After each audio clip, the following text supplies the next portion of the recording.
Você acha que os danos de 2,5 bilhões de dólares causados por javalis nos Estados Unidos são um desastre? Na Austrália, um exército de 12 bilhões de invasores, 50 vezes maior que a população humana do país, massacrou 40 milhões de nativos e quase colapsou um sistema de 100 milhões de anos. Eles atacam com ácido e cegam suas vítimas. Mas a salvação não veio de bombas ou máquinas, e sim de uma vespa menor que um grão de poeira. Como o invisível venceu o invencível. Para entender como quase perdemos tudo, precisamos olhar para o que estava em jogo. Imagine uma fábrica biológica perfeita, isolada do resto do mundo por 37 milhões de anos. Este lugar é a Ilha de Natal. Não é apenas uma ilha, é uma máquina viva, afinada pela evolução. Aqui a natureza criou uma força de trabalho única, o caranguejo vermelho. Eles não são apenas animais, eles são os engenheiros do solo. Com uma densidade populacional impressionante de 110 mil caranguejos para cada habitante humano, eles dominam a paisagem. Durante eras, sua função foi clara: reciclar. Eles revolvem a terra, limpam as folhas caídas e mantêm a floresta respirando. Sem eles, o motor da selva para. Todo ano, essa máquina exibe sua força máxima. Centenas de milhões de caranguejos emergem da sombra verde em sincronia total. É um evento tão massivo que o Google já dedicou um dia inteiro a ele. Eles marcham como um rio vermelho vivo, cobrindo estradas, escalando pontes construídas exclusivamente para eles e descendo até o mar para garantir a próxima geração. É uma operação logística de escala global, acontecendo em uma ilha onde 70% do território é um parque nacional intocável. Pássaros raros, rios subterrâneos e árvores gigantes dependem inteiramente desses trabalhadores blindados. Era um sistema à prova de falhas, ou pelo menos era o que pensávamos até o século XX. A ruptura desse equilíbrio perfeito não veio com uma explosão nuclear, mas com a chegada silenciosa de navios de carga. Escondido entre mercadorias, desembarcou um invasor pequeno, mas com um apetite de destruição global, a formiga louca amarela. O nome parece inofensivo, até engraçado, mas não se deixe enganar. Louca refere-se ao seu movimento errático e à velocidade insana de seus ataques. Em um ecossistema que nunca conheceu predadores terrestres, a chegada dessas formigas foi como soltar um vírus em um computador sem antivírus.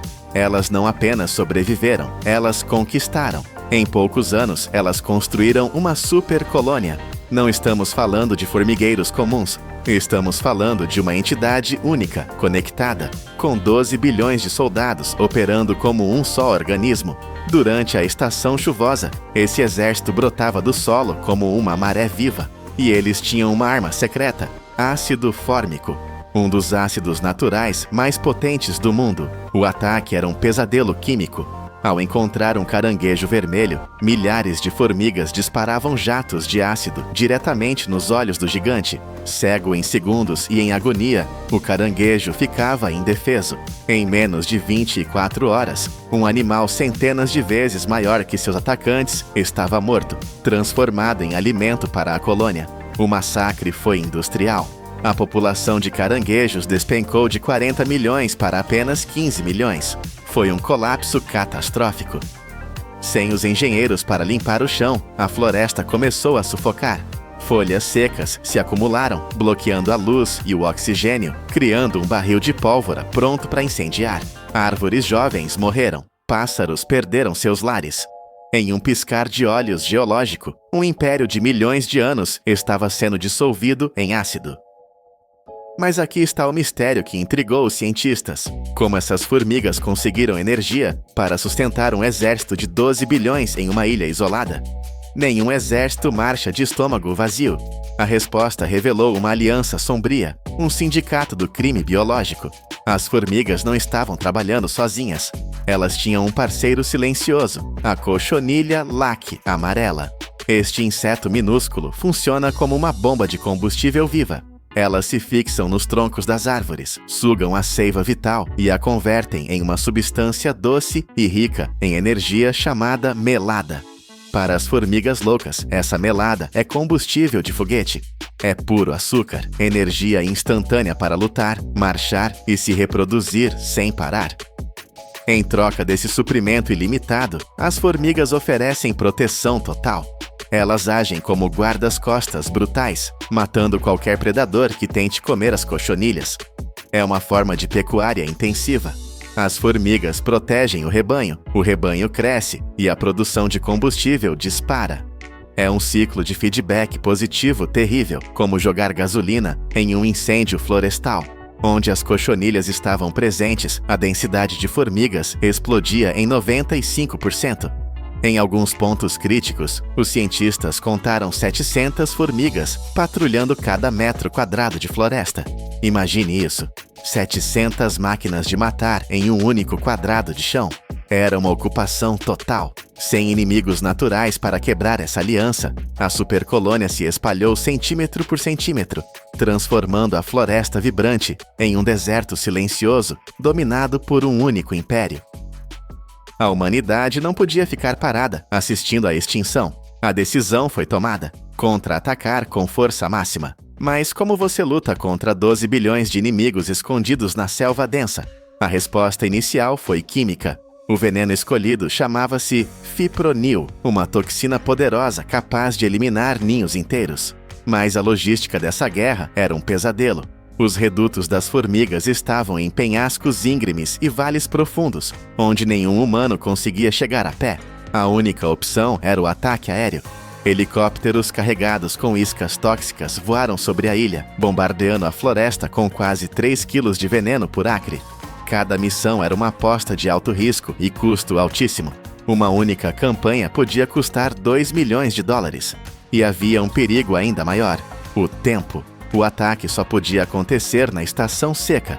Se atrasassem algumas semanas, a migração dos caranguejos começaria. Se os caranguejos comessem a isca destinada às formigas, nós mesmos causaríamos a extinção que estávamos tentando evitar. No início parecia funcionar. Os números caíram 99%. Celebramos a vitória, mas foi uma ilusão. O veneno era como cortar a grama. A raiz permanecia intacta no subsolo. Meses depois, as formigas reemergiam das áreas não tratadas, mais fortes e agressivas. Além disso, o fipronil não escolhia vítimas. Matava insetos nativos inocentes, desestabilizando ainda mais a cadeia alimentar. Estávamos tentando salvar a ilha, envenenando-a. Ficou claro que a força bruta e o dinheiro não poderiam vencer a biologia. Precisávamos de uma estratégia mais inteligente. Quando os helicópteros e os venenos falharam, os cientistas voltaram à prancheta. Eles perceberam que não podiam matar 12 bilhões de formigas uma por uma. Eles precisavam cortar o suprimento de combustível. O alvo deixou de ser a formiga e passou a ser a cochonilha. Mas quem poderia se infiltrar nessa fortaleza, protegida por bilhões de guardas ácidos? A resposta veio na forma de um agente secreto, menor que a ponta de um alfinete: a vespa parasita, Tachardia-Ephagus somervillei. Esta não é uma vespa comum com ferrão doloroso, é um instrumento cirúrgico vivo. Sua missão é única: encontrar a cochonilha, ignorar as formigas e depositar seus ovos dentro do corpo do produtor de combustível. Quando as larvas nascem, elas comem a cochonilha de dentro para fora. Sem cochonilha, não há melada. Sem melada, o exército de formigas morre de fome. Simples, brutal e elegante, mas a Austrália tinha traumas do passado. Em 1935, introduziram o sapo cururu para combater besouros, e o sapo se tornou uma praga devastadora. Ninguém queria repetir esse erro, por isso a vespa passou pelo teste de segurança mais rigoroso do mundo. Durante 3 longos anos, em laboratórios de segurança máxima, ela foi colocada frente a frente com 130 e uma espécies de insetos nativos. A pergunta era: ela atacaria algo além do alvo? A resposta foi não. Ela era uma atiradora de elite biológica. Finalmente, as portas dos helicópteros se abriram novamente, mas desta vez não caiu veneno. 18 mil microvespas foram liberadas no vento. Um exército invisível flutuando para a copa das árvores, pronto para desligar a energia do império inimigo. Nos primeiros meses após a liberação, a tensão era palpável. A floresta continuava silenciosa. As vespas eram pequenas demais para serem vistas a olho nu, e as formigas ainda dominavam o terreno. Parecia que nada estava acontecendo, mas a guerra estava sendo vencida nos bastidores, célula por célula. Então, os sinais começaram a aparecer.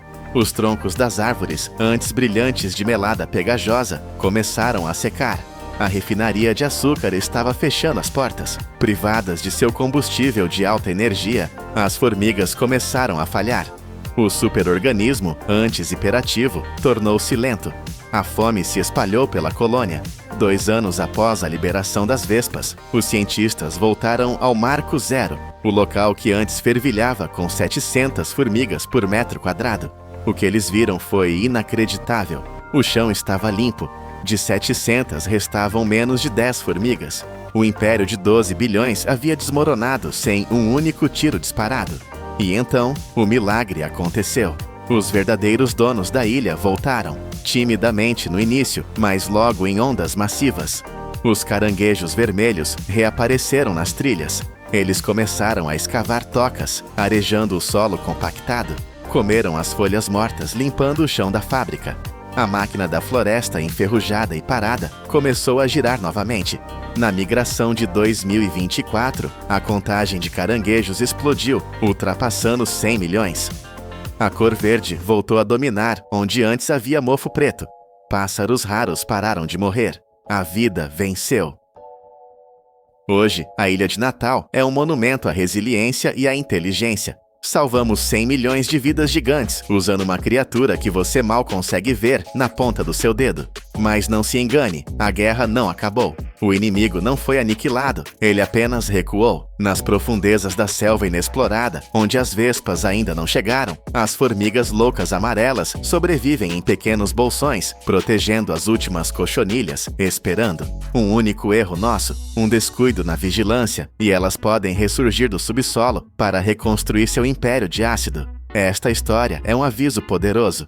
Os sistemas mais complexos da Terra são frágeis, mas a natureza possui as ferramentas para curar a si mesma, se tivermos a sabedoria de usá-las. Às vezes, para vencer um gigante, você não precisa de um tanque, você precisa de algo menor que um grão de poeira. Em 2023, os agricultores do deserto de Nevada cometeram um ato que parecia suicídio financeiro. Cobriram suas terras férteis com toneladas de sal puro. A vizinhança chamou de loucura. Os especialistas disseram que o solo estava morto, mas esse erro calculado não matou a fazenda. Em apenas uma temporada, ele transformou um deserto estéril em uma mina de ouro biológica, aumentando a colheita em 400 vezes. Como destruir o solo salvou uma indústria de milhões de dólares? A resposta está enterrada sob seus pés, esperando para ser descoberta. Para entender a magnitude desse risco, você precisa sentir o calor. Nevada não é apenas quente, é uma fornalha a céu aberto.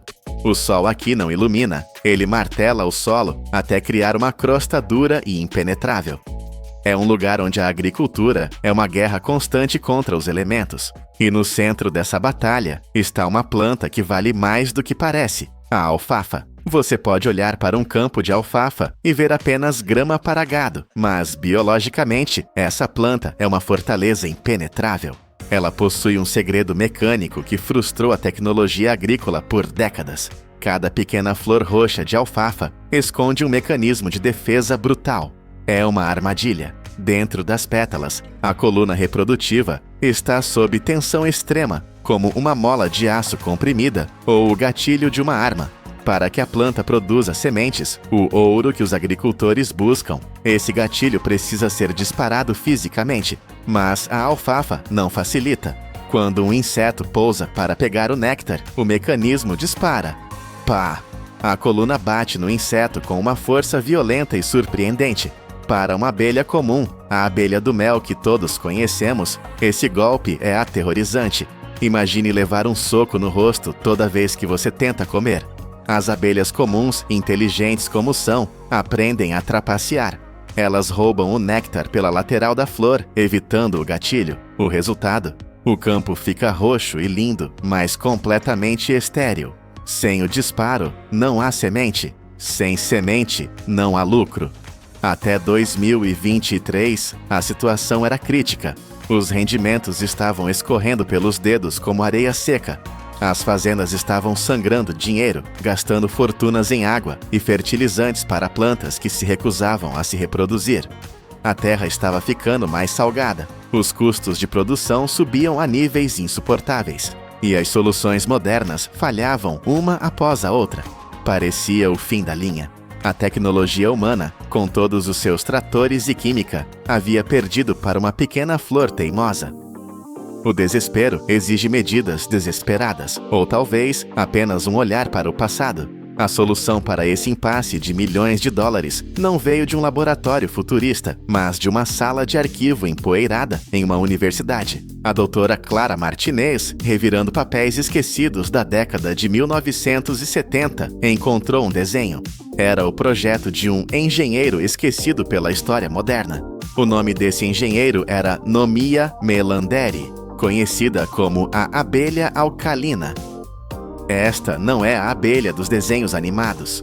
Ela não vive em colmeias, não faz mel para nós e não tem rainha. Ela é uma operária solitária do subsolo, mas os registros antigos mostravam algo inacreditável. Ela era a chave mestra perfeita para a fechadura da alfafa. A evolução a desenhou com o peso exato e a coragem necessária para acionar o gatilho da flor. Quando a flor batia nela, a abelha alcalina não fugia. Ela aceitava o golpe, pegava o pólen e ia para a próxima. Ela era a máquina que a indústria precisava, mas havia um problema catastrófico. Esse engenheiro estava desaparecido, funcionalmente extinto nas áreas agrícolas de Nevada. Por quê? Porque o progresso humano o matou. Décadas de arados revirando a terra e produtos químicos pesados destruíram seus túneis e sua comida. Nós havíamos eliminado a única criatura capaz de salvar a colheita. A doutora Martinez percebeu a ironia cruel.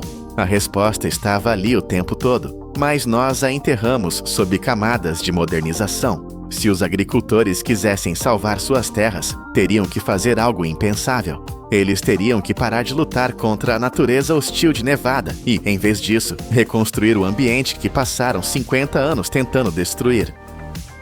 Foi assim que nasceu o projeto mais contraditório da agricultura moderna. Para trazer a abelha de volta, os fazendeiros precisavam construir uma casa para ela, e essa casa é feita de sal. O plano exigia transformar zonas de terra produtiva em desertos artificiais de sal branco. Imagine o cenário: tratores gigantes entrando em campos férteis, não para plantar, mas para estragar o solo. A engenharia por trás desses leitos de sal é digna de uma construção industrial. Não é apenas jogar sal na terra, é precisão cirúrgica. Primeiro, escava-se a terra. Depois, instala-se uma rede complexa de tubos de irrigação subterrânea, valendo dezenas de milhares de dólares. Essa água nunca toca a superfície. Ela fica embaixo, mantendo o subsolo úmido e macio, perfeito para a escavação. Na superfície, caminhões despejam toneladas de sal industrial. Niveladoras a laser passam para garantir que o chão fique plano como uma mesa de bilhar. O objetivo? Criar uma crosta dura e salgada. O sal aqui não é veneno, é tecnologia. Ele puxa a umidade de baixo, sela a superfície e cria um controle térmico perfeito. Para qualquer um que passasse na estrada, parecia uma loucura. Vizinhos paravam seus carros para olhar e rir. A mídia local chamava de o experimento bizarro. Agricultores estavam gastando fortunas para criar uma zona morta, branca e brilhante, no meio de suas fazendas verdes. Parecia o oposto do progresso, mas era a única aposta que restava. O palco estava montado, brilhando sob o sol impiedoso, esperando pelos seus habitantes. O dia da liberação foi o momento da verdade. Caminhões especializados chegaram ao local carregando caixotes pesados, mas eles não traziam equipamentos eletrônicos ou sementes geneticamente modificadas. Eles traziam terra, blocos de solo contendo milhões de larvas adormecidas da abelha alcalina. A cena foi anticlimática para os céticos, mas aterrorizante para os investidores. Os trabalhadores simplesmente despejaram a carga sobre o sal, sem colmeias de madeira, sem redes de proteção, sem apicultores com roupas especiais. Apenas milhões de insetos jogados no chão quente e salgado do deserto. A internet explodiu. Vídeos do despejo viralizaram com comentários zombando da estupidez dos fazendeiros. Eles vão morrer em 2 dias, diziam os especialistas de sofá. O calor vai cozinhá-las. E nos primeiros dias, silêncio. Nada acontecia. A superfície branca permanecia imóvel. O dinheiro parecia ter evaporado. A tensão nas fazendas era palpável. Se isso falhasse, não seria apenas um prejuízo financeiro, seria uma humilhação pública. Jornais publicavam manchetes sobre o fracasso iminente.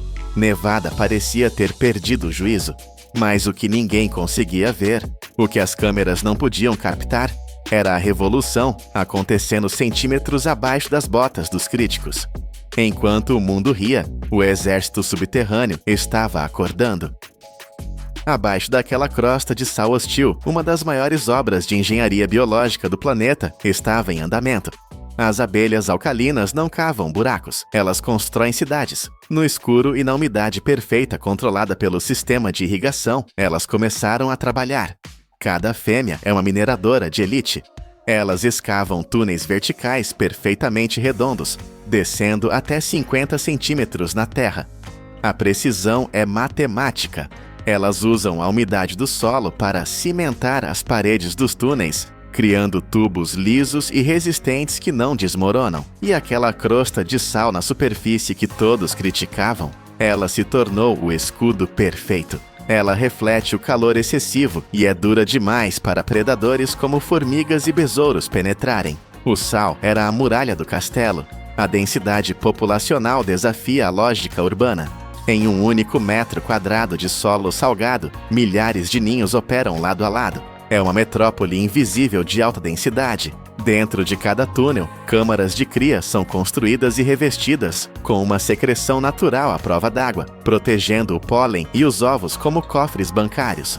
Dia após dia, a cidade crescia. Onde os humanos viam apenas terra branca e morta, a vida estava fervilhando em uma escala massiva. A infraestrutura humana, os canos, o sal, o nivelamento, foi apenas a fundação. As abelhas eram as arquitetas finais. E quando a construção terminou, a cidade abriu seus portões. A mudança não foi lenta, foi uma explosão. Semanas após a liberação, os campos de alfafa ao redor dos leitos de sal começaram a vibrar. Um zumbido grave, profundo e constante encheu o ar. As abelhas alcalinas emergiram aos milhões, e elas não estavam ali para passear. A eficiência dessas criaturas fez as abelhas comuns parecerem amadoras. Câmeras de alta velocidade capturaram a brutalidade do processo. A abelha alcalina pousa na flor. Ela aplica a pressão exata. Pá! A flor dispara o gatilho. A abelha recebe o golpe no peito, coleta o pólen e, em uma fração de segundo, já está na próxima flor. Elas não hesitam, elas não têm medo. Elas são máquinas biológicas programadas para aquela tarefa específica. A velocidade de polinização dobrou, triplicou. Onde antes havia apenas beleza roxa, as flores começaram a murchar rapidamente, o sinal universal de que a polinização funcionou. Vagens de sementes começaram a inchar, pesadas, dobrando os caules das plantas. Os agricultores mal podiam acreditar no que viam. Quando as colheitadeiras entraram nos campos no final da estação, os números confirmaram o milagre. A produtividade disparou. Em áreas onde a média histórica era de 300 a 400 quilos por hectare, os fazendeiros estavam colhendo 1.200, 1.300 quilos. Isso é um aumento de 300 a 400%. O investimento milionário nos leitos de sal se pagou na primeira colheita. A aposta insana havia quebrado a banca. A natureza, com sua tecnologia antiga e brutal, havia superado a química moderna e a maquinaria pesada por uma margem humilhante. Hoje, se você voar sobre o deserto de Nevada, verá algo estranho. Quadrados brancos brilhantes e geométricos cortando o verde infinito dos campos. Eles não são cicatrizes de destruição, são monumentos de inteligência. Nós nos acostumamos a pensar que o progresso significa inventar novos chips, drones e laboratórios estéreis. Mas, neste canto esquecido da América, a indústria aprendeu a maior lição de todas: a humildade. Às vezes, para dar um salto gigantesco para o futuro, é preciso ter a coragem de olhar para trás. É preciso ter a audácia de salgar a terra fértil e confiar em um projeto que tem milhões de anos de testes de campo. A natureza não precisa que inventemos a roda. Ela só precisa que tenhamos a sabedoria de devolver as chaves que roubamos. E o resultado? Bem, os milhões de dólares em sementes extras falam por si mesmos. Se você ficou impressionado com a força oculta deste processo, inscreva-se agora no canal Poder da Indústria. Vamos continuar descobrindo histórias onde a engenharia encontra o impossível. Até a próxima operação. Os Estados Unidos quebraram um silêncio de 40 anos. Para salvar 500 mil de pessoas de uma seca bíblica, engenheiros não estão apenas bloqueando um rio com concreto. Eles estão perfurando as montanhas rochosas e erguendo uma parede colossal de 107 metros feita de asfalto quente. Este é o projeto Chimney Hollow. 690 milhões de dólares para construir o coração negro que manterá o Colorado vivo. Para entender a loucura necessária para aprovar este projeto, você precisa primeiro sentir a poeira na boca. O oeste americano não está apenas com sede, ele está morrendo. Os cientistas confirmaram que estamos vivendo a pior seca dos últimos 1.200 anos. Não é um ciclo ruim de uma década, é uma mudança fundamental na estrutura do clima. Os gigantescos reservatórios que sustentaram o crescimento da América no século XX, o Lago Mead e o Lago Powell, recuaram tanto que revelaram barcos afundados da Segunda Guerra Mundial e leitos de rios que estavam submersos há gerações. Imagine olhar para o tanque de água da sua casa e ver que restam apenas 10%. O pânico seria imediato. É exatamente isso que está acontecendo agora. Cidades inteiras no Arizona e em Nevada estão racionando cada gota, e fazendas que alimentavam a nação estão virando deserto. Mas no Colorado, o problema é ainda mais cruel. Existe um paradoxo geográfico que parece uma piada de mau gosto da natureza. Olhe para o mapa.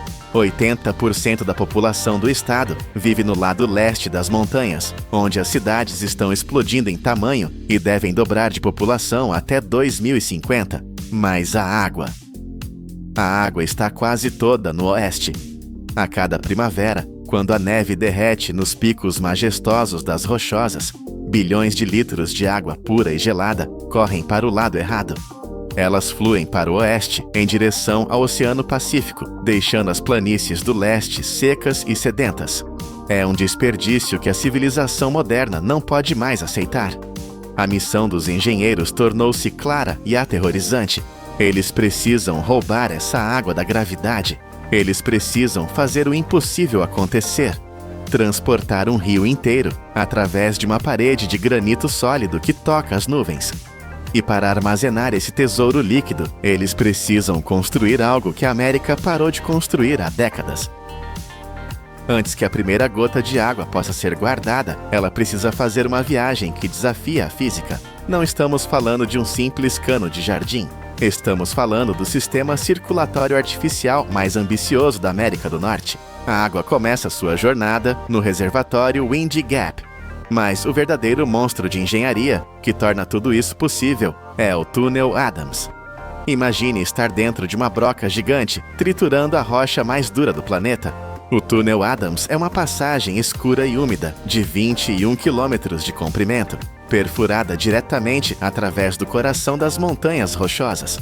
Para colocar isso em perspectiva visual, o comprimento deste túnel é mais de 2 vezes a altura do Monte Everest, empilhado sobre si mesmo. É uma artéria invisível, escondida sob milhões de toneladas de pedra, onde a água viaja na escuridão total para cruzar a divisão continental. Quando a água finalmente explode para fora da montanha no lado leste, ela não está livre. Ela é imediatamente canalizada para uma rede de alta pressão. Ela passa por túneis menores e entra em uma tubulação de aço titânica.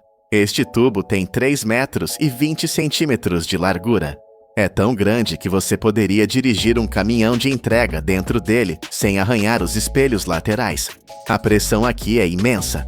Válvulas de controle que parecem motores de foguetes regulam o fluxo, garantindo que a força da água não destrua o metal. Todo esse sistema, monitorado por sensores de inteligência artificial em tempo real, tem um único objetivo: entregar o líquido precioso em um vale tranquilo perto de Loveland, Colorado. Um vale que costumava ser um resort da Hewlett-Packard, mas que agora está prestes a se tornar o fundo de um lago artificial gigantesco.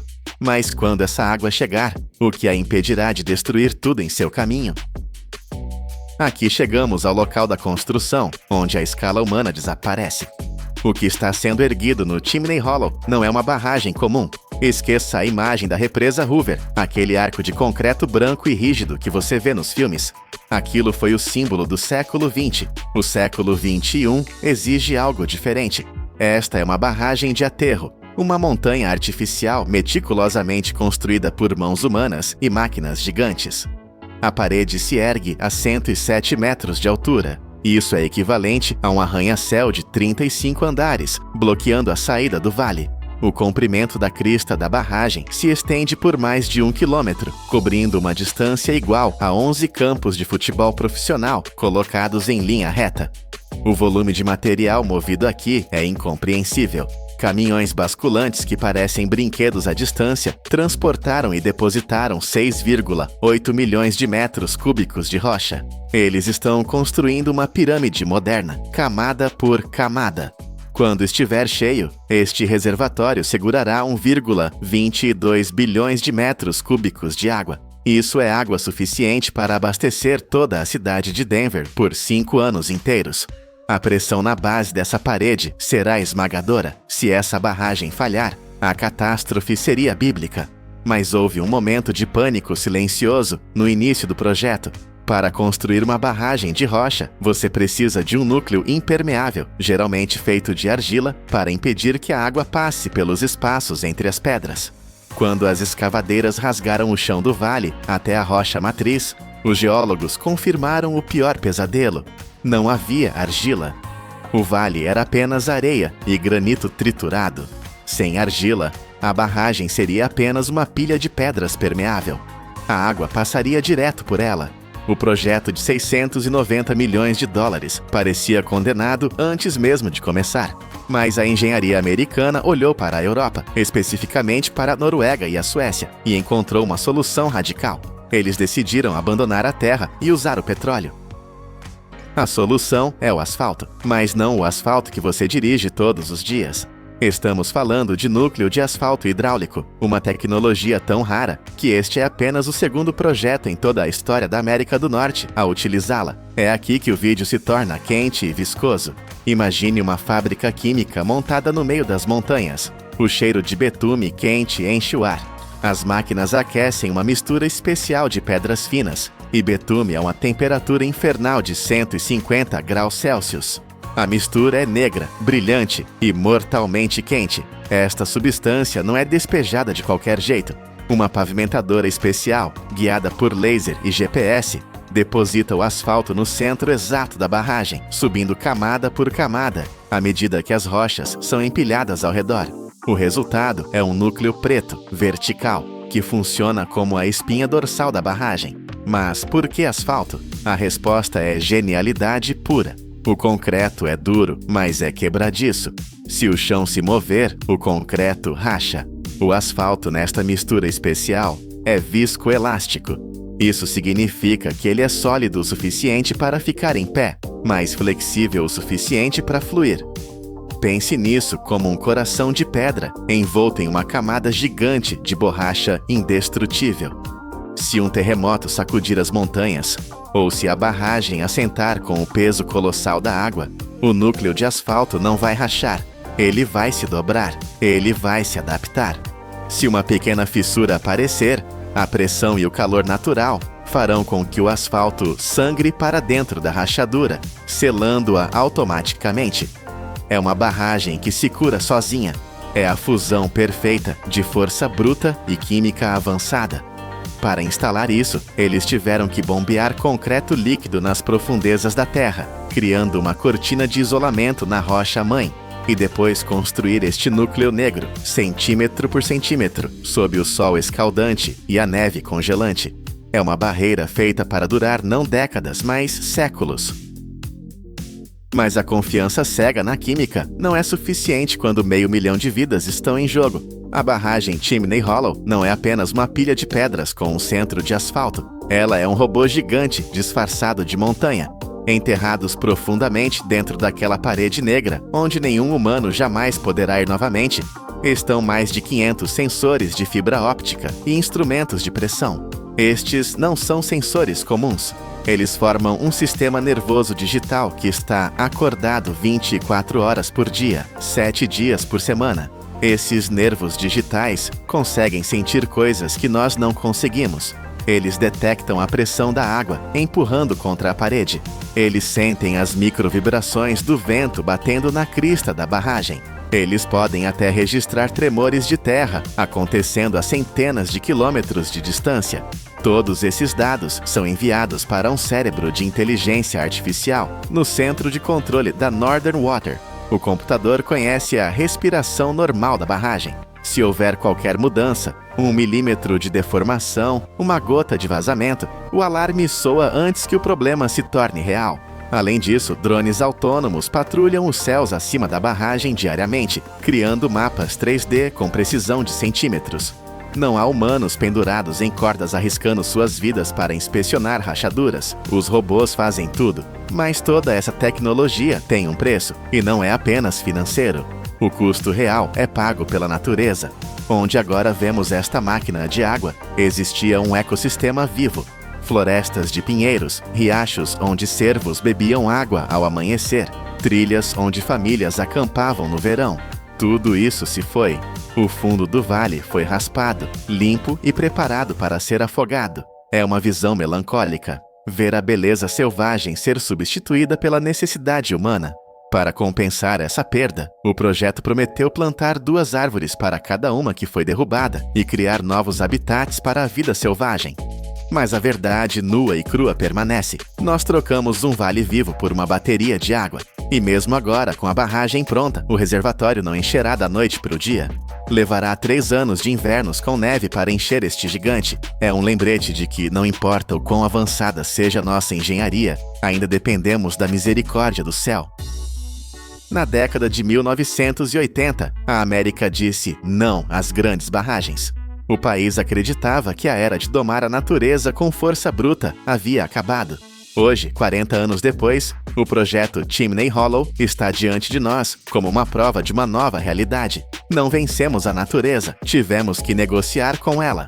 Esta estrutura titânica prova que, para sobrevivermos em um planeta que está secando, não podemos mais usar apenas o concreto rígido do passado. Precisamos da flexibilidade do asfalto, da inteligência dos sensores digitais e da coragem de sacrificar vales inteiros para garantir o amanhã. O Chimney Hollow não é apenas um reservatório, é a primeira caixa d'água inteligente do século XXI. Enquanto a água começa a subir lentamente, cobrindo o asfalto negro e escondendo a engenharia para sempre sob uma superfície azul e calma, fica a lição. Esta é a única maneira de mantermos a civilização viva em um mundo onde a água vale mais que o ouro. Nós a chamamos de grama, o alimento favorito dos pandas, uma planta oca que balança com o vento. Mas se você esmagar essa mesma planta com uma pressão de 120 toneladas, ela se transforma em um monólito mais duro que o carvalho e capaz de substituir o aço. O bambu cresce 30 centímetros por dia, mas a indústria aprendeu a travá-lo no tempo. Como transformamos 200 milhões de toneladas de tubos verdes em uma fábrica de aço verde que movimenta bilhões de dólares? Tudo começa com uma explosão de vida nas florestas tropicais da Ásia, onde o ciclo da natureza opera em uma velocidade que desafia a lógica. Enquanto uma árvore de madeira nobre leva décadas, 30 ou 40 anos, para atingir o tamanho de corte, o bambu completa sua jornada em apenas 3 anos. É uma corrida biológica frenética. Imagine estar no meio dessa floresta. Você quase pode ouvir a planta crescendo, esticando-se em direção ao sol, a uma taxa de 30 centímetros a cada 24 horas. Mas colher essa abundância não é um passeio no parque, é uma operação logística de escala militar. Estamos falando de remover anualmente 200 milhões de toneladas de hastes, que se erguem a alturas de 6 a 10 vezes maiores que um ser humano. A colheita é uma batalha entre a eficiência mecânica e a sabedoria agrícola. Nas grandes plantações industriais, o som ensurdecedor das motosserras domina o ar. cortando as hastes horizontalmente para a máxima velocidade. Mas essa brutalidade tem um preço. O corte reto permite que a água da chuva se acumule no toco, apodrecendo a raiz e matando a planta para sempre. É por isso que nas encostas mais valiosas, a tecnologia recua para dar lugar à habilidade humana. Trabalhadores experientes com movimentos rápidos e precisos usam facões afiados para golpear a base do bambu em um ângulo inclinado perfeito. Não é apenas estilo, é engenharia de sobrevivência. Esse ângulo faz a água escorrer, protegendo a raiz subterrânea e permitindo que a floresta se regenere sozinha em apenas 6 a 12 meses. No entanto, essa fábrica natural exige combustível. O bambu é um devorador voraz de nutrientes. Ele suga a vida do solo para crescer tão rápido. Após 5 ou 10 anos de colheitas intensivas, a matéria orgânica da terra pode cair em até 40%. É um lembrete de que mesmo o recurso mais renovável do mundo tem seus limites físicos. As montanhas de hastes cortadas são empilhadas manualmente ou por pequenos guindastes, carregadas em caminhões que gemem sob o peso da carga verde, correndo para as fábricas antes que a biologia comece a degradar o material. Assim que chegam à zona de processamento, o caos orgânico deve ser transformado em ordem industrial. A primeira etapa é a seleção impiedosa. Sensores e olhos treinados separam os gigantes. Os colmos mais grossos e sólidos são destinados a suportar o peso de edifícios, enquanto os mais finos e elegantes seguirão para nossas cozinhas. O som ambiente muda do farfalhar das folhas para o grito agudo de serras circulares automáticas. Essas máquinas, verdadeiras bestas de aço, processam milhares de hastes por hora. Elas fatiam o bambu em seções padronizadas de 1 a 2 metros, com uma precisão que deixa bordas limpas e desperdício quase zero. Mas há um problema estrutural. O bambu é bloqueado por dentro. Para torná-lo útil, máquinas de perfuração de alta velocidade avançam como torpedos através do centro de cada tubo, destruindo as paredes internas, os nós, e criando um cilindro perfeitamente oco e liso. Agora enfrentamos o inimigo invisível, o açúcar. O bambu é rico em amido, um banquete doce para insetos e mofo. Se deixássemos o material como está, ele apodreceria em poucos meses. A solução é um purgatório químico e térmico. As seções de bambu são mergulhadas em tanques titânicos de água fervente ou câmaras de vapor pressurizado.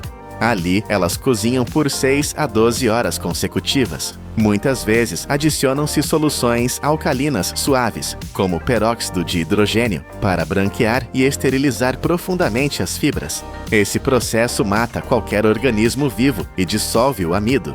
É essa fervura que concede ao bambu sua imortalidade industrial, estendendo sua vida útil de meses para mais de 15 anos, permitindo que ele enfrente chuva, sol e tempo sem se desfazer.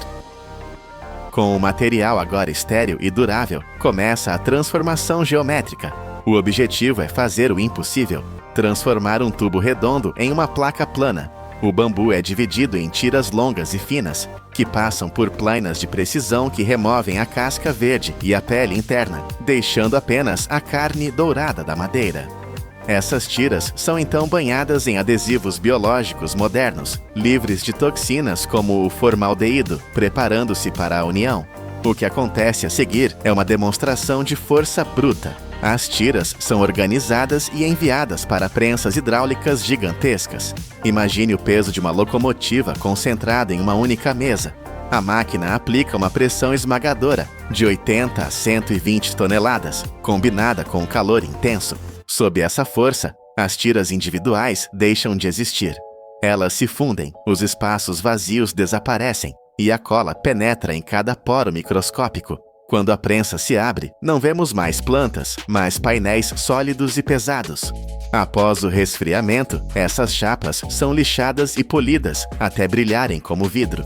Este é o compensado de engenharia. Parece madeira nobre, tem a textura da natureza, mas foi forjado com a precisão de uma linha de montagem automotiva. Mas para sustentar o mundo moderno, às vezes precisamos de algo mais forte que a madeira. Precisamos de algo que compita com o concreto e o aço. Bem-vindos ao nascimento do Strand Woven Bamboo. ou bambu trançado de alta densidade, o verdadeiro titã desta indústria. Aqui, o processo é violento. Em vez de cortar tiras organizadas, trituradores industriais esmagam o bambu, reduzindo a planta a feixes de fibras longas e ásperas. A estrutura original é completamente aniquilada para que possamos construir uma melhor. Essas fibras soltas, agora parecendo uma massa de fios desordenados, são mergulhadas em resinas de alta resistência e secas até o ponto exato de umidade. A mágica acontece na prensagem. As fibras são dispostas em camadas, cruzadas em direções diferentes para criar uma malha inquebrável e enviadas para prensas ainda mais poderosas que as anteriores. O calor sobe, a pressão atinge níveis estratosféricos e a mistura de fibra e resina se torna um bloco único. O resultado é um material com uma densidade tão alta que afunda na água. Ele é 25% mais duro que o carvalho ou a teca, as madeiras mais nobres do mundo. É uma rocha orgânica, imune a rachaduras, cupins e umidade. Este superbloco custa caro, chegando a $2.000 por metro cúbico, mas é o preço da eternidade. Ele é usado em vigas de arquitetura pesada e pisos de alto tráfego, provando que a grama pode ser a base das nossas cidades. Enquanto prensas colossais criam vigas em outra ala da fábrica, a batalha é travada no campo da precisão milimétrica. O bambu prova sua versatilidade ao ser moldado em objetos que tocam nossos lábios todos os dias. Placas sólidas daquele bambu prensado são alimentadas em máquinas de corte a laser de alta velocidade. Feixes de luz invisível queimam o material com precisão de microns, recortando centenas de colheres e garfos de uma única chapa em segundos. Não há serragem, apenas fumaça e a forma perfeita emergindo da madeira. Mas a engenharia atinge seu auge na produção de escovas de dente. Máquinas de controle numérico computadorizado, ou CNC, pegam pequenos blocos de bambu e os esculpem em cabos ergonômicos, cheios de curvas complexas, como se fossem feitos de plástico moldado. A etapa mais delicada é a inserção das cerdas. Brocas mais finas que uma agulha perfuram a cabeça da escova, criando furos minúsculos onde pinos de aço inoxidável ancoram as cerdas. Uma única linha de produção cospe 3.000 escovas por dia. Parece muito, mas é um grão de areia no deserto. O mundo descarta 3,5 bilhões de escovas de plástico por ano. O bambu está tentando lutar contra essa montanha de lixo, oferecendo uma alternativa que a Terra pode digerir, mas a escala do nosso consumo de plástico é o verdadeiro monstro a ser vencido. Às vezes, a tecnologia mais avançada é aquela que respeita o design original da natureza. Para fazer canudos, não precisamos esmagar ou colar nada. Precisamos apenas aperfeiçoar o tubo que a natureza nos deu. Mas não se engane, a simplicidade exige perfeição. De milhões de hastes, apenas as mais jovens, retas e com diâmetro entre 1 e 2 centímetros, são selecionadas. O resto é descartado. A transformação de um caule selvagem em um utensílio seguro é obsessiva. Máquinas equipadas com escovas rotativas longas e finas penetram no interior de cada canudo, lixando as paredes internas a velocidades vertiginosas. Isso é crucial. Qualquer farpa interna poderia ser perigosa. O canudo deve ser tão liso por dentro quanto por fora. Após serem cozidos para esterilização e secos até atingirem 10% de umidade, lasers de alta definição gravam marcas e logotipos diretamente na casca, sem usar uma gota de tinta tóxica. É um produto elegante, reutilizável e totalmente natural. Mas a dura realidade do mercado é que os canudos de bambu natural representam apenas 3 a 5% das vendas globais. Eles perdem a guerra de preços para o plástico e até para as versões de papel, mostrando que ser o melhor nem sempre significa ser o mais popular. Em uma indústria que movimenta milhões de toneladas, o corte, o lixamento e a perfuração geram uma tempestade de poeira e sobras. O que fazemos com as montanhas de serragem? Em uma fábrica moderna, o conceito de lixo não existe. Sistemas de exaustão gigantescos sugam cada partícula de pó do ar, como pulmões mecânicos limpando o ambiente. Esse pó é coletado, seco e moído novamente até se tornar uma farinha ultra fina, com partículas medindo entre 80 e 120 microns. Isso é mais fino que o pó de café. Essa farinha de bambu torna-se a base para a alquimia moderna, os biocompósitos. Em misturadores industriais, o pó é combinado com amido de milho, minerais e adesivos biológicos secretos. A mistura resulta em uma massa que pode ser injetada em moldes, comportando-se exatamente como o plástico, mas feita de plantas. É a promessa final de um ciclo fechado, onde até a poeira da produção se torna um novo produto. No entanto, a ciência ainda batalha com a segurança. Reguladores na Europa estão de olho nesses compósitos, preocupados com a migração de químicos sob calor. É um lembrete de que inovar com materiais naturais é um caminho cheio de obstáculos técnicos e burocráticos. Ao olharmos para o produto final, seja um piso indestrutível ou uma simples escova de dentes, é difícil acreditar que tudo começou com um broto verde rompendo o solo da floresta. Nós pegamos uma grama que cresce 30 centímetros por dia, uma planta oca e frágil, e através da pressão de 120 toneladas e do calor infernal, forjamos a fábrica de aço verde. O bambu provou que pode ser mais forte que o carvalho, mais flexível que o concreto e mais sustentável que o plástico. A engenharia humana domou a natureza sem destruí-la. Mas a revolução tem um custo. Enquanto o plástico for barato e fácil, o bambu continuará sendo uma escolha consciente, um luxo necessário. A tecnologia está pronta, as máquinas estão aquecidas e as florestas estão crescendo. A única peça que falta nessa engrenagem gigante para mudar o mundo é a nossa decisão de pagar o preço pelo futuro. Você está olhando para o que parece ser um simples anel de aço, mas não se engane. O valor desta única peça rivaliza com um Mercedes 0 km. Ela suporta 88 mil libras e, acredite ou não, ela nem sequer é redonda. Bem-vindo ao mundo onde um erro da espessura de um fio de cabelo pode custar vidas. Vamos descobrir como nasce a roda de trem mais cara do planeta. A indústria de rodas de trem é a espinha dorsal silenciosa de todo o mundo moderno. Para a maioria de nós, uma roda é apenas um círculo de metal que gira, mas por trás dessa simplicidade aparente existe um negócio global avaliado em mais de 5 bilhões de dólares. Para entender a escala colossal disso, basta olhar para uma única fábrica em Taiwan, na China. Sozinha, ela cospe mais de 2 milhões de rodas a cada ano, uma produção avassaladora que supera a de toda a Europa combinada. Mas aqui está o segredo que pouca gente sabe. A maioria das rodas na Terra é redonda e feita de borracha. As rodas de trem são a exceção rebelde. Elas são 100% aço maciço, sem um único grama de borracha para amortecer o impacto. E o mais chocante, elas não são perfeitamente cilíndricas. Se você olhar de perto, verá que cada roda é moldada como um cone, com uma inclinação precisa de 1:20. Por que isso? Porque enquanto o aço carrega cargas brutais, essa forma cônica guia o trem, permitindo que ele faça curvas sem descarrilar. É um design enganosamente simples, mas inegavelmente genial. No entanto, a jornada dessa peça de engenharia não começa em uma fábrica limpa e organizada. Ela começa no caos, nas profundezas da Terra, sob camadas de rocha que têm milhões de anos de idade. É lá que o minério de ferro, a alma do aço, dorme em silêncio. Para alcançá-lo, não basta cavar.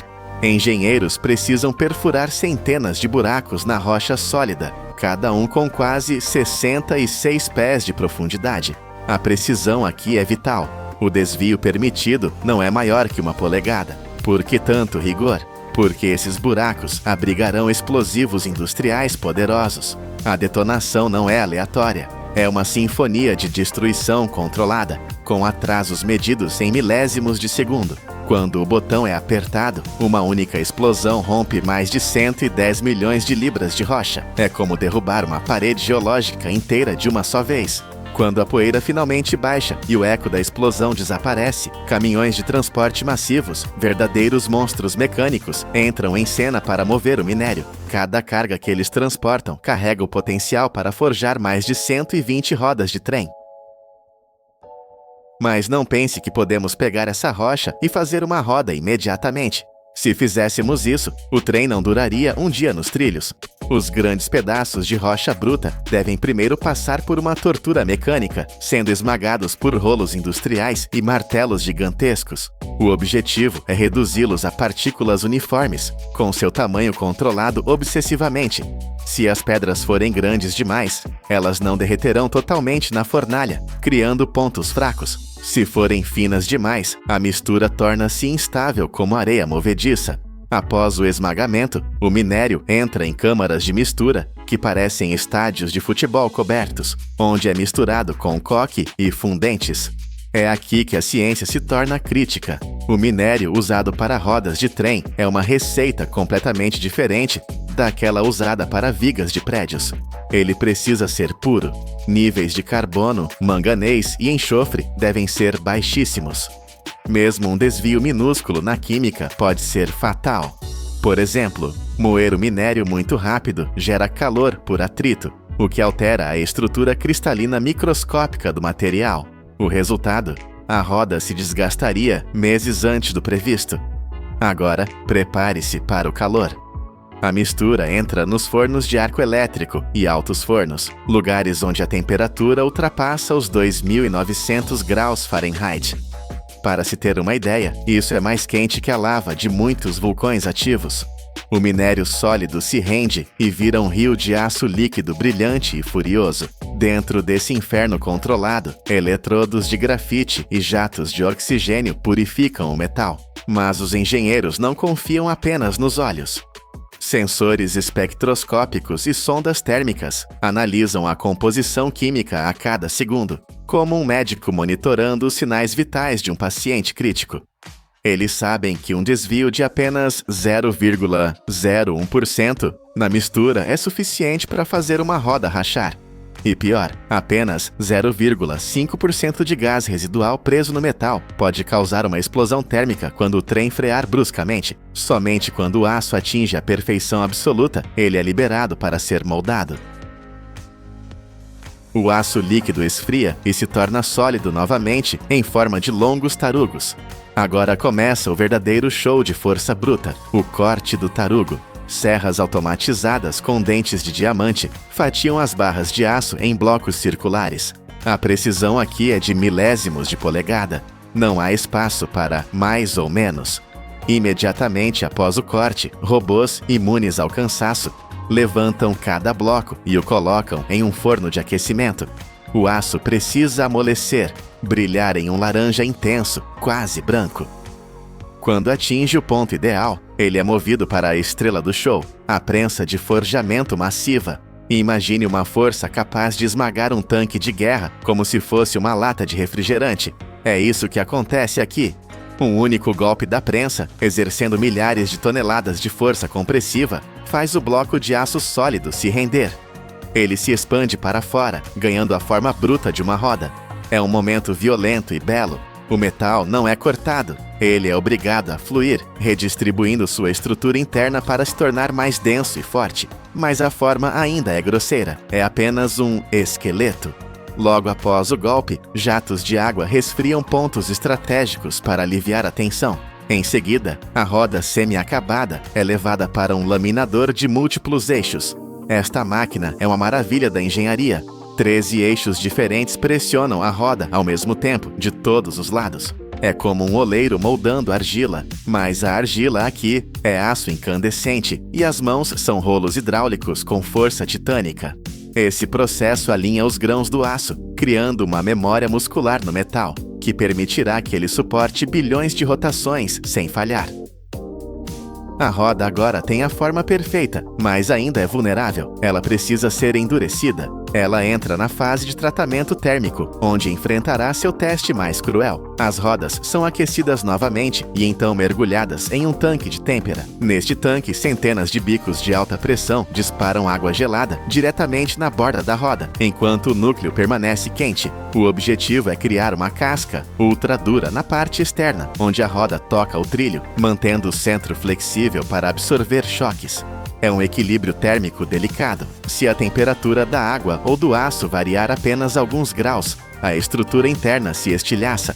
A realidade deste estágio é dura. De 5 a 10% das rodas não sobrevivem. Elas saem do tanque com microfissuras ou deformações imperceptíveis a olho nu, mas fatais para a segurança. Essas rodas são impiedosamente rejeitadas e enviadas de volta para serem derretidas. Aqui, apenas as mais fortes sobrevivem. Não há segunda chance.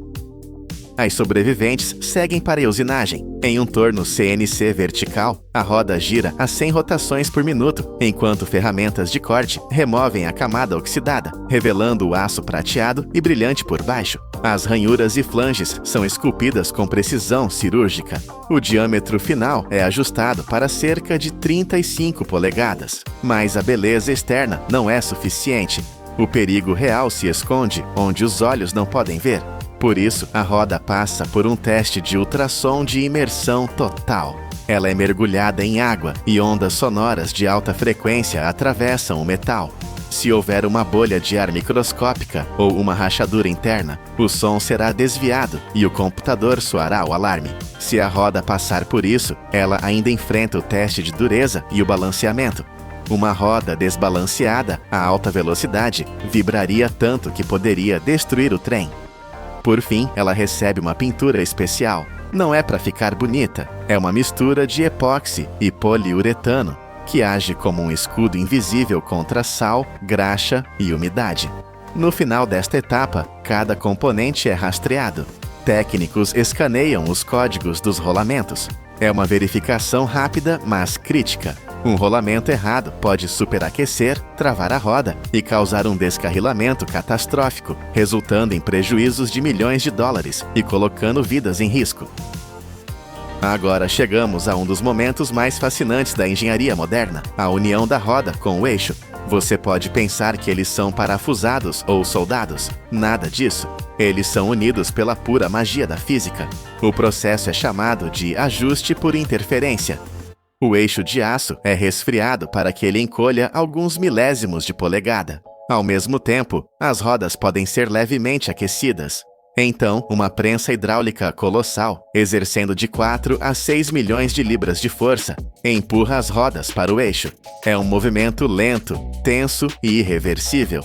A posição deve ser exata, medida em centésimos de polegada.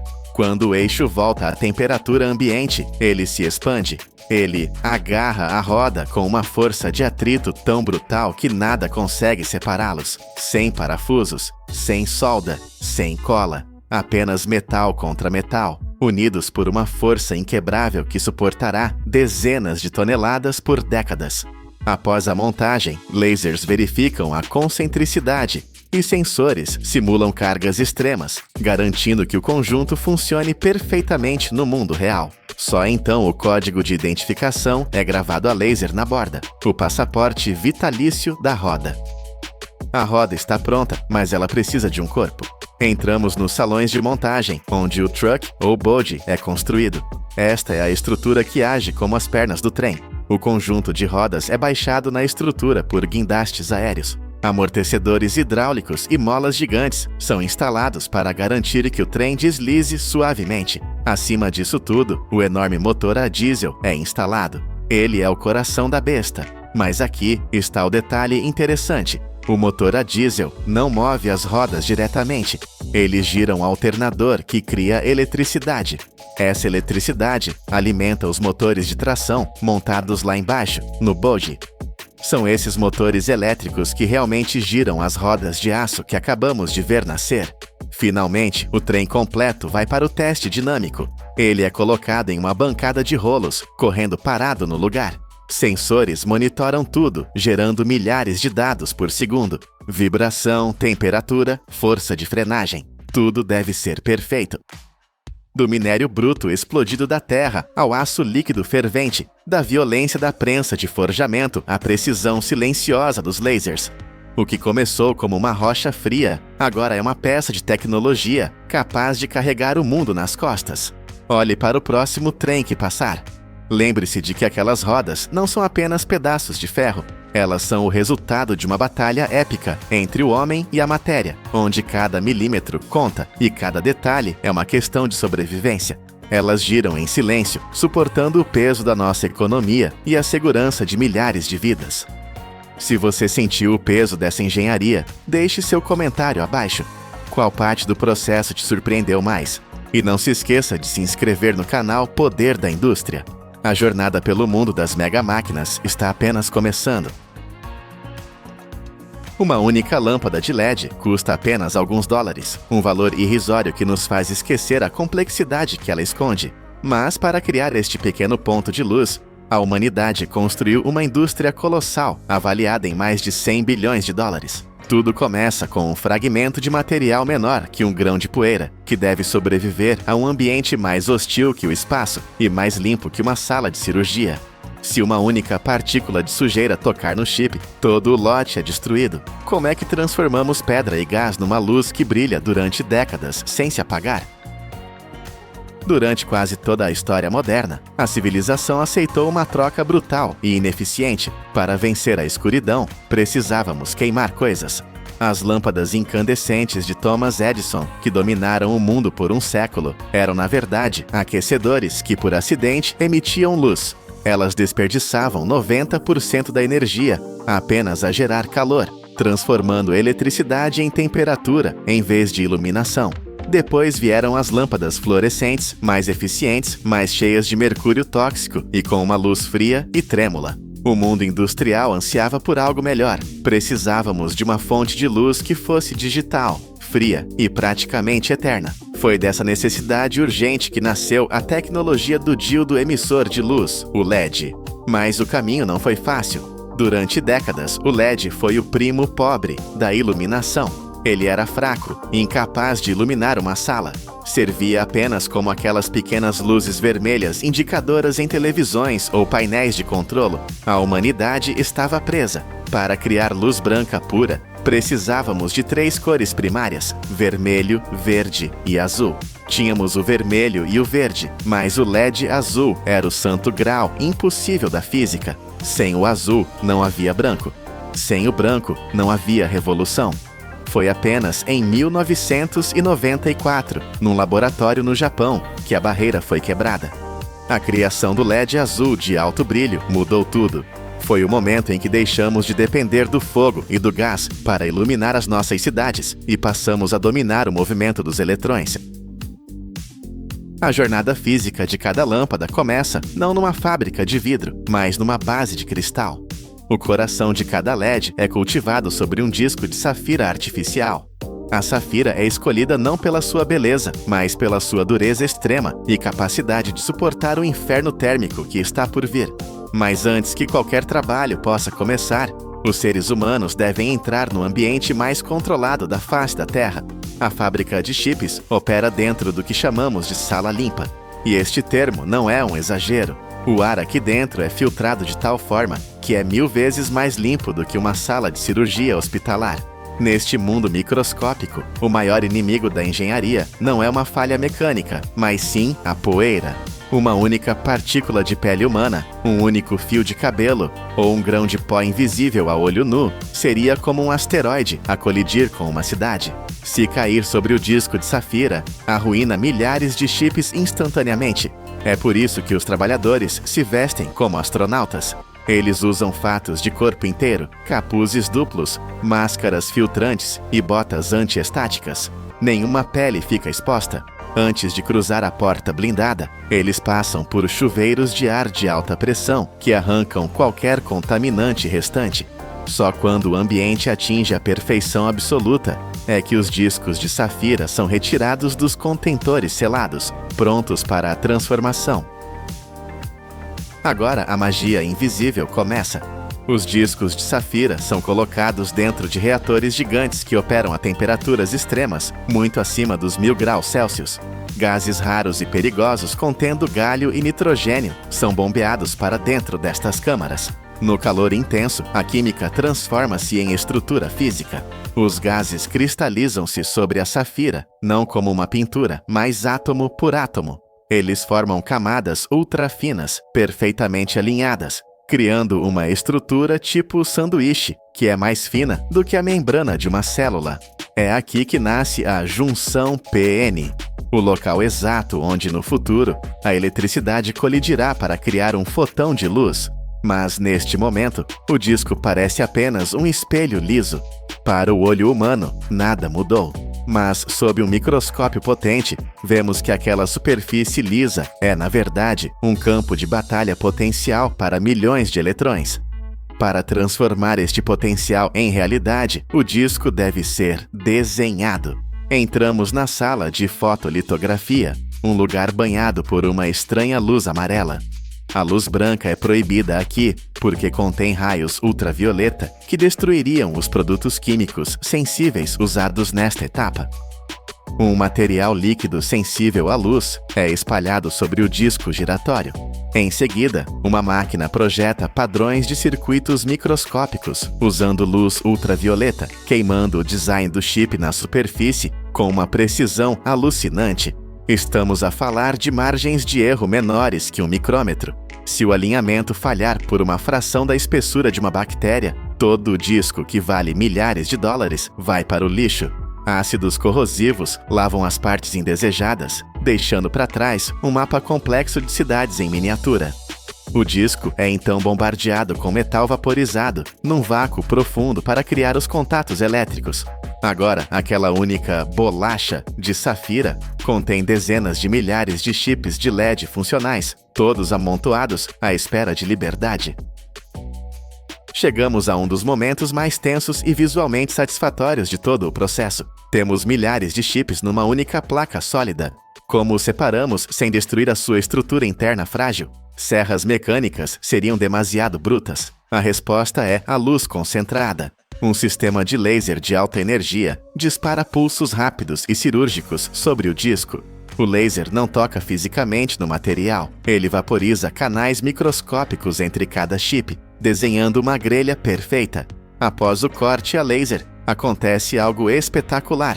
O disco cortado é colocado sobre uma película adesiva elástica, muitas vezes chamada de fita azul. Uma máquina conhecida como expansor de cristal agarra as bordas desta fita e puxa uniformemente em todas as 4 direções. Para quem observa, parece magia. O que era uma massa sólida, de repente, expande-se.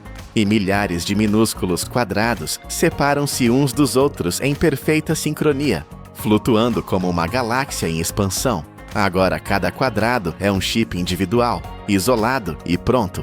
Mas não se deixe enganar pelo tamanho. Cada um destes pontos é menor que a ponta de uma agulha, medindo apenas alguns décimos de milímetro. No entanto, dentro desse grão de areia tecnológico, existe toda a arquitetura necessária para converter eletricidade em luz. Agora que os chips estão separados, eles precisam de uma casa. Entramos na fase de montagem robótica, onde a velocidade se encontra com a precisão absoluta. Braços robóticos movendo-se tão rápido que se tornam um borrão para os olhos, descem sobre a fita expandida. Eles usam vácuo para aspirar cada chip microscópico e colocá-lo na sua estrutura final de metal. Mas apenas colocar não é suficiente, é preciso colar. Uma agulha dispensa uma gota de cola condutora térmica. A quantidade é tão pequena que é quase imensurável, mas é vital. Esta cola não serve apenas para segurar o chip. Ela é o sistema de refrigeração. Se houver bolhas de ar na cola, o chip sobreaquecerá e morrerá em poucas horas.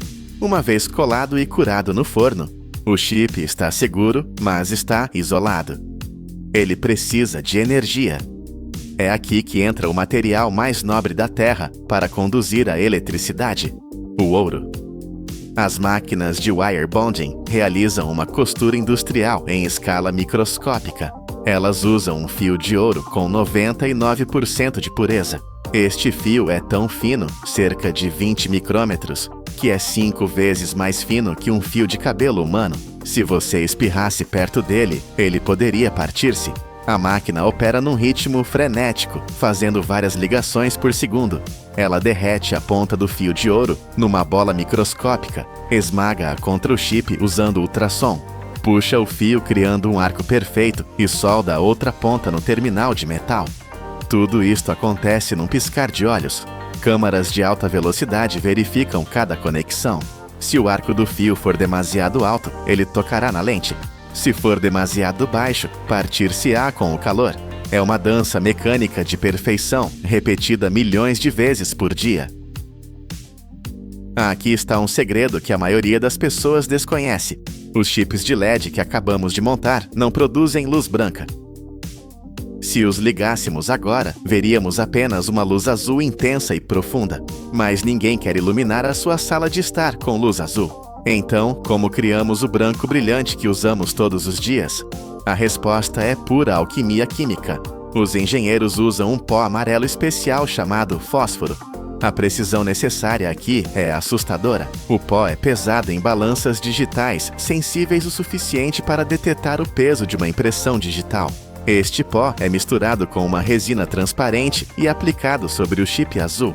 A ciência é fascinante. Quando o chip acende, a luz azul atinge as partículas de fósforo amarelo. O fósforo absorve a energia azul e reemite-a como um brilho amarelado. A mistura ótica do azul original com o amarelo reemitido engana o olho humano, fazendo-nos ver um branco puro e brilhante. As máquinas de dosagem depositam esta mistura líquida sobre cada chip. O volume da gota deve ser exato, até o milionésimo de litro. Se a gota for demasiado espessa, a luz ficará amarela e baça. Se for demasiado fina, a luz ficará azulada e fria. É este equilíbrio delicado que define se a lâmpada terá aquela cor quente aconchegante ou a cor fria de escritório. O nosso chip agora gera luz branca, mas ainda é extremamente frágil. O fio de ouro pode ser rompido com um sopro e o fósforo é sensível à umidade. Precisamos de uma armadura. Os componentes são levados para a moldagem, onde resina epóxi líquida é injetada em moldes de aço de alta precisão. É aqui que o LED ganha a sua forma familiar, aquela cúpula transparente e dura. Os moldes cheios viajam para fornos longos, onde cozinham a 150 graus Celsius. O calor transforma o líquido numa cápsula sólida, transparente como vidro, mas inquebrável como pedra. Esta lente não serve apenas para proteção. Ela é desenhada oticamente para focar ou espalhar a luz, dependendo da aplicação. Finalmente, as tiras de LED saem do forno. Uma máquina de corte separa cada unidade, cortando as conexões de metal com a força de uma guilhotina. Agora temos LEDs individuais. Mas será que funcionam? Eles passam pelo teste final a uma velocidade alucinante. Cada LED é ligado por uma fração de segundo. Sensores óticos medem a sua cor exata, o seu brilho e a sua voltagem. Neste estágio final acontece a classificação. Nem todos os LEDs nascem iguais. Alguns brilham um pouco mais, outros têm um tom ligeiramente diferente. Máquinas pneumáticas disparam jatos de ar, soprando cada LED para caixas diferentes com base na sua performance. Isso garante que quando você compra uma fita de LED ou uma lâmpada, todas as luzes tenham exatamente a mesma cor e intensidade. É o controle de qualidade levado ao extremo. E assim a jornada termina. Começamos com gases invisíveis e um disco de pedra bruta. Atravessamos salas mais limpas que hospitais, usamos lasers para cortar o imperceptível, costuramos com ouro mais fino que cabelo e usamos química para mudar a cor da própria luz. O resultado é um dispositivo pequeno, barato e robusto, pronto para ser enviado para qualquer canto do planeta. Hoje, estas pequenas peças de engenharia iluminam as nossas casas, os ecrãs dos nossos telemóveis, os faróis dos nossos carros e as ruas das nossas cidades. O que antes era apenas uma luz vermelha fraca num painel de controlo, agora é a estrela principal que baniu a escuridão da noite. Uma indústria de 100 bilhões de dólares, construída sobre a precisão do micrômetro, provando que a verdadeira escala da inovação humana não está no tamanho das nossas máquinas, mas no nosso domínio sobre o invisível.